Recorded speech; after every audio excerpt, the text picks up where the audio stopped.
Per 9000's Game Room. Comix Zone is a 1995 beat-em-up video game developed and published by Sega for the Megadrive, or as our American cousins would call it, the Genesis. Which means that by the time this game was released, Sega's true follow-up console, the Sega Saturn, was already out. This is probably why I missed out on this game as a youngster.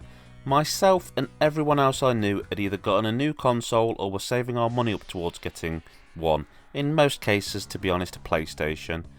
It's almost a shame that a lot of the very best games in a console's catalogue can come out towards the end, due to the fact that it's by this sort of time that most developers have truly learned how to get the most out of a machine and how to work around its various limitations. But not many gamers stick around to see this point in a console's life.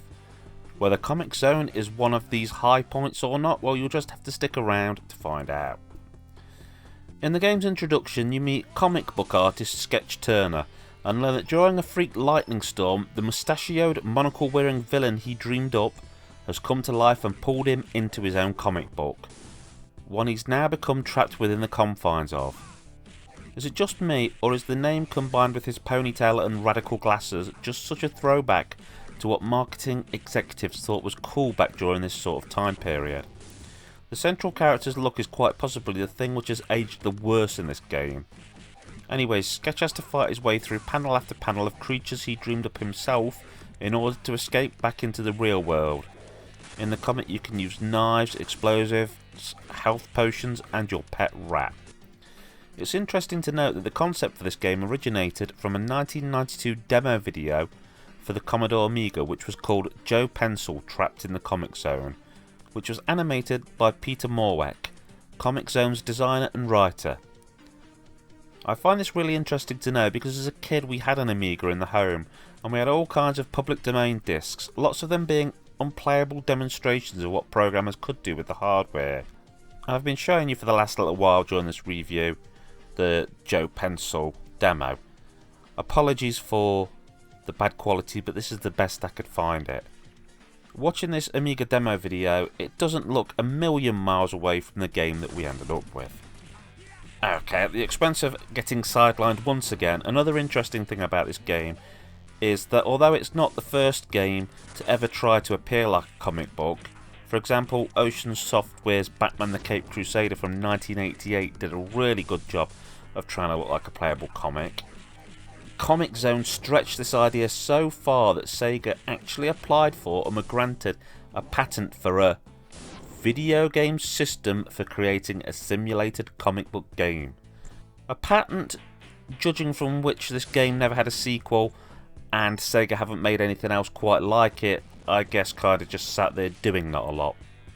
The game might have an interesting history and some really interesting tricks when it comes to presentation, but when you push past this and get down to it, Comix Zone is a traditional beat 'em up in most ways. You'll walk into an area, punch and kick some villains and then move on to the next area. You've got a single attack button, a jump button and a button to pick things up. Your attacks are varied by pressing either up or down while attacking, causing you to do low kicks or uppercuts and such. And there are places where you'll choose if you want to move to the panel across or below you. And while adding some sense of freedom to the game and the way you flip and move between panels being rather neat, it ultimately is little more than a gimmick. An important thing to bring up is that this game is blooming tough, and one of the things that makes this game so tough is that you only get one life to finish the game with. You don't get to earn extra lives or continues, the only respite you get is health, which will fill your bar up. So you need to work your way through the game's 6 levels, and throw into this the fact that at the end of the first level there's a jump which is a sort of just make it jump, and if you fall while attempting this then you'll die and have to start totally from scratch. No game with only one life and no save should have instant death jumps in. It's just not a fun idea. Actually, while recording footage for this review I missed the jump the first 4 times I tried it. So I guess I've touched on the graphics while mentioning the game's comic book style, but I'd also add that the graphics are quite bright, they have lots of detail, but the thing I like most is the way everything moves, particularly when Sketch jumps or drops between pages. There's just something so cool about it. As for the game's music, I suppose it fits the game and I can see what they're going for with its sort of rock type style, but I just find it kind of repetitive. It drones on without leaving any real impression in my mind and it's totally forgettable outside of the game. In conclusion, there's a lot of positive things I can say about Comix Zone. It has great presentation, its comic book style really helps it stand out and it gives it a flavour of its own.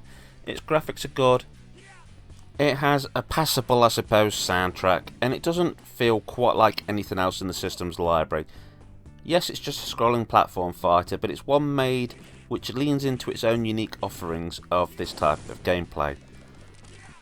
I can't just talk about the positives though, I have to talk about the negatives. The game's a short one, it would feel even shorter if not for the fact of how tough it is, and not just in a challenging, tough way, but also in an unforgiving way, which is a real sin with games. I reviewed this game previously about 9 years ago. In fact, it was the very first YouTube video game review I ever did, and I recommended people to try this game, but I have to admit that my attitude towards it has changed somewhat. At the time I didn't give the game a score, but I did give it a recommendation. Now I'm going to give it a score. I will also give it a recommendation, but one that comes with various stipulations. The score's a 6, and I'm not one of those people where a 5 game's rubbish. 5's average, so it's a slightly better than average game, I'd say, but nothing to scream or shout home about. I still recommend that people try it, but here's the stipulation: only if they like games that can be a little bit unforgiving, and the other one is that only if they can get hold of it without paying a great deal. It is, for example, available for under £1 on Steam, and it's also on all kinds of retro game collections. I was lucky enough to get it from an indie game store bargain bin around 10 years ago for £1 as a loose cartridge. But when I just looked for it online, you were talking more £20 to £25 for a loose cartridge, and I'm sure you could get something, or even several things, a lot better for that kind of money. Really, don't spend a lot of money on this game. Get it cheap, try it, then if you love it and it just hits your spot perfectly, spend money on it after, but I wouldn't invest much in it. Try it out, but there's so many other better things you could get for your money. I'm sure you could get more things that are cool for your money than dropping like £25 on something like this. Like, it's Kerr9000 signing out, saying keep on gaming.